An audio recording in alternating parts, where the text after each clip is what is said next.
আজ সকাল 7টায় east West মেট্রোর হাওড়া ময়দান থেকে এসপ্ল্যানেড পর্যন্ত প্রথম যাত্রায় উপস্থিত ছিলেন জনপ্রিয় গায়ক অনুপম রায়। কলকাতায় গঙ্গার নিচ দিয়ে মেট্রো সফর নিয়ে এদিন তিনি সংবাদ মাধ্যমের মুখোমুখি হয়ে জানান, কত বোবা টানেলের গলা চিরে আলো ইচ্ছেরা ছুটে চলে,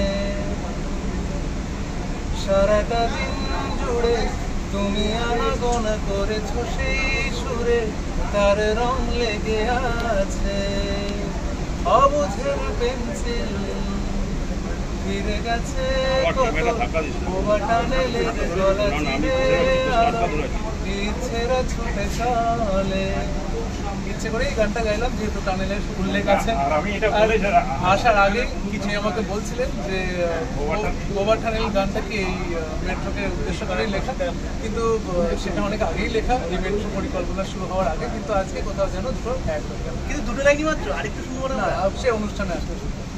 একটা সিগন্যাল দেওয়া আছে যখন আমরা জলের নিচে যাব তখন চারিদিকটা নীল হয়ে যায় এবং ওটা একটা অদ্ভুত ভালো লাগার সৃষ্টি করে, এবং কোনোদিন যে গঙ্গার নিচ দিয়ে আমি যেতে পারবো সেটা বুঝতে পারিনি। এই প্রথম সেই অভিজ্ঞতা ভীষণ ভীষণ ভালো লাগলো, অভিনব একটা ব্যাপার, এবং সেটাতে এই সব কিছুর সঙ্গে জুড়ে আছে মানুষের সুযোগ সুবিধা এবং নাগরিকদের আরও সুবিধা হবে বলেই মনে হচ্ছে যে চট করে আমরা বিভিন্ন জায়গায় পৌঁছে যেতে পারবো, এই কানেক্টিভিটি আমাদের যত উন্নত হবে। কলকাতায় 1984 তারপর আবার প্রথম দেশের মধ্যে যে এরকম কি বলবে? ভালো লাগছে যে কলকাতাকে বেছে নেওয়া হয়েছে।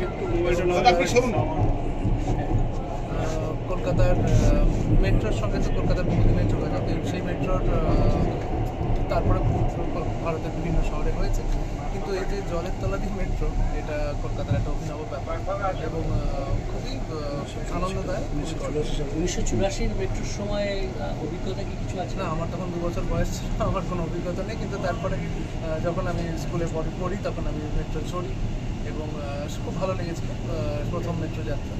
আজকে একটা অন্যরকম মেট্রো যাত্রা হলো গঙ্গার তলাতে, এটা একটা অন্যরকম।